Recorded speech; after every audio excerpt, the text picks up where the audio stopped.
हमारे गुरुजी जो हमारे आदर्श सीनियर सेकेंडरी स्कूल के प्रिंसिपल या ओनर जो भी डायरेक्टर साहब जो भी हैं, मैं कह रहा हूँ लोग जो हमारे आदरणीय हैं, जिनकी रेख देख में मैं भी और आप सब भी और हमारे जैसे और भी युवा साथी हैं, हमारी जो बहनें हैं, भाई हैं, जिन्होंने उनके मार्गदर्शन में इस विद्यालय से निकलकर अपने गांव का, अपना क्षेत्र का, अपने माता पिता का नाम रोशन किया है। मैं उनका आभार व्यक्त करता हूँ कि उन्होंने निरंतर अपने एक भाव से अपने सभी विद्यार्थियों को अपने बच्चों की तरह पालकर एक मंजिल तक पहुंचाने का काम किया है।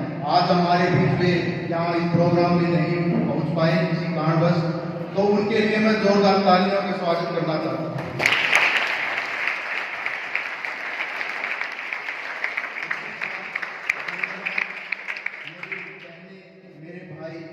और हमारे विद्यालय के प्रांगण में उपस्थित हमारे गुरुजी, एनएसएस से जो भी हमारे आए हुए अधिकारी हैं, उनका सभी का बहुत बहुत धन्यवाद कि आप लोगों ने जो मेरा स्वागत किया, मान सम्मान किया, उसके लिए मैं आपसे दिल से धन्यवाद करता हूँ।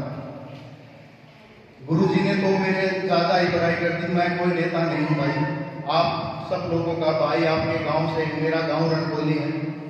मैं भी आपकी तरह ही एक नॉर्मल परिवार से ही हूँ, लेकिन मैंने अपने जीवन में एक संकल्प रखा था कि अपने माँ बाप के लिए, अपने समाज के लिए, अपने गांव के लिए मैंने एक निश्चय कर रखा था कि मैं ये काम करूँगा।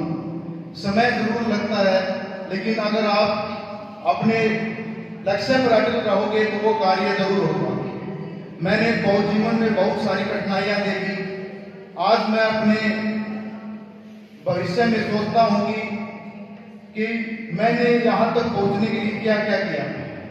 अगर सोचने में तो सब कुछ असंभव है, लेकिन आप निरंतर प्रयास करोगे तो ईश्वर आपके रास्ते खोल देता है। इसलिए आपकी सोच नेक होनी चाहिए।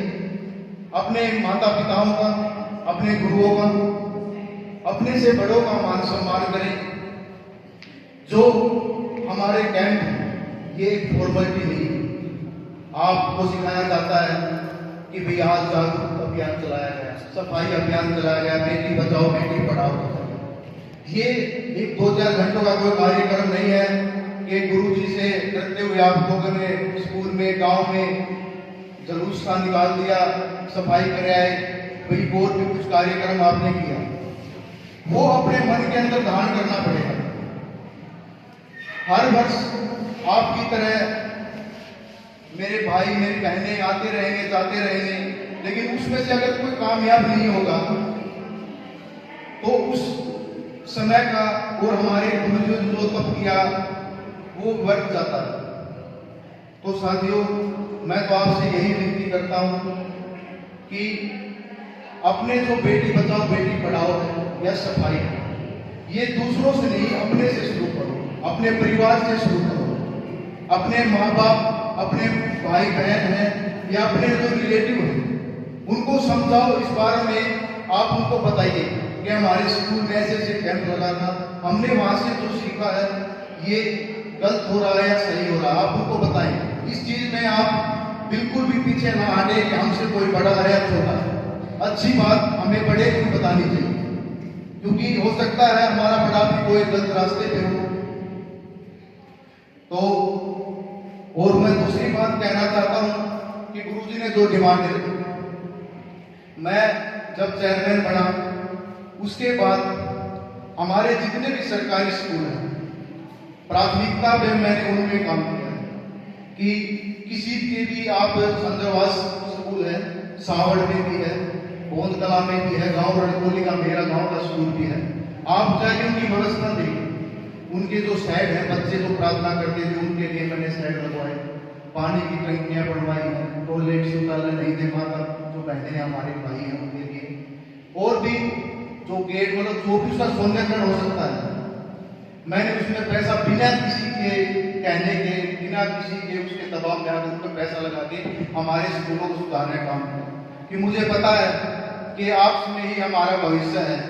कल कोई ब्लॉक का चेयरमैन बनेगा या जिला परिषद का चेयरमैन बनेगा या सरपंच बनेगा या कोई नेता बने या डॉक्टर बने, इंजीनियर बने, आप में से ही बनना।